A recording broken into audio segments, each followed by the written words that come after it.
ವಿಚಾರವಾಗಿ ಸರ್ ಅಂತಿಮವಾಗಿ ಏನು ಚರ್ಚೆ ಆಯಿತು, ಯಾವಾಗ ರಿಲೀಸ್ ಆಗುತ್ತೆ, ಎಷ್ಟು ಕ್ಷೇತ್ರಗಳ ಬಗ್ಗೆ ಆಯಿತು? ಬಹುಶಃ ಇವತ್ತೇ ಆಗ್ಬೋದು, ಇಲ್ಲ ಬೆಳಗ್ಗೆ ಆಗ್ಬೋದು. ಎಲ್ಲ ಮೀಟಿಂಗ್ ನಡೀತಾ ಇದೆ, ಮೀಟಿಂಗ್ ಮುಗಿಬೇಕು.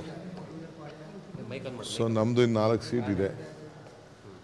4 ಸೀಟ್ನ ನಾವು ಬೆಂಗಳೂರಲ್ಲಿ ಇನ್ನೊಂದು ರೌಂಡ್ ಸ್ವಲ್ಪ ಮಾತಾಡೋದಿದೆ. ಮಾತಾಡ್ಬಿಟ್ಟು ನಾವು ಝೂಮಲ್ಲಿ ಅಟೆಂಡ್ ಮಾಡ್ತೀವಿ. ಝೂಮಲ್ಲೇ ಅಟೆಂಡ್ ಮಾಡಿ ಇಲ್ಲಿ ಫೈನಲ್ ಮಾಡ್ತೀವಿ.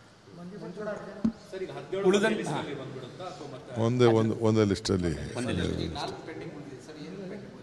ಏನಿಲ್ಲ, ಕೆಲವು ಲೋಕಲ್ ಕನ್ಸಲ್ಟೇಷನ್ ಮಾಡಬೇಕಾಗಿದೆ.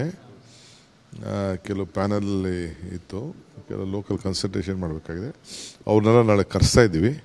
ಬಹುಶಃ ನಾಳಿದ್ದು ಮೀಟಿಂಗು ಝೂಮಲ್ಲಿ ಆ ಮೆಂಬರ್ಸ್ ಎಲ್ಲ ಇರ್ತಾರೆ. ನಾವು ಅಲ್ಲಿಂದ ನಮ್ಮ ಜನರಲ್ ಸೆಕ್ರೆಟರಿನೂ ಬರ್ತಾರೆ ಬೆಂಗಳೂರಿಗೆ.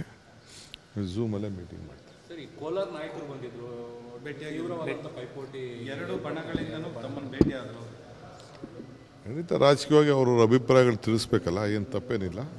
ಎಲ್ಲರೂ ಪಕ್ಷ ಏನು ಹೇಳ್ತದೋ ನಾವೆಲ್ಲ ಒಟ್ಟಿಗೆ ಕೆಲಸ ಮಾಡ್ತೀವಿ ಅಂತ ಹೇಳಿದ್ದಾರೆ. ಸರ್, ಈಗ ಬಾಗಲಕೋಟೆದು ವೀಣಾ ಕಾಶಪ್ಪನವ್ರ ಹೆಸರನ್ನ ಸ್ಕ್ರೀನಿಂಗ್ ಕಮಿಟಿಗೆ ತಗೊಂಡು ಬಂದಿಲ್ಲ ಅಂತ ಹೇಳ್ಬಿಟ್ಟು ಅವ್ರು ಕಣ್ಣೀರು ಹಾಕ್ತಾ ಇದ್ದಾರೆ ಇವತ್ತು. ಅವೆಲ್ಲ ನಮಗೆ ಯಾರು ಹೇಳಿದ್ದು? ಎಲ್ಲ ಅವ್ರಿಗೆ ಗೊತ್ತಿಲ್ಲ. ಎಲ್ಲ ಕಮಿಟಿಲಿ ಇತ್ತು, ಹೆಸರು ಇಲ್ಲದೆ ಏನಂತ. ಕಮಿಟಿಲಿ ಎಲ್ಲರ ಹೆಸರು ಯಾರು ಸೂಚಿಸಿದ್ರು, ಅವೆಲ್ಲ ಹೆಸರುಗಳೆಲ್ಲ ಇತ್ತು.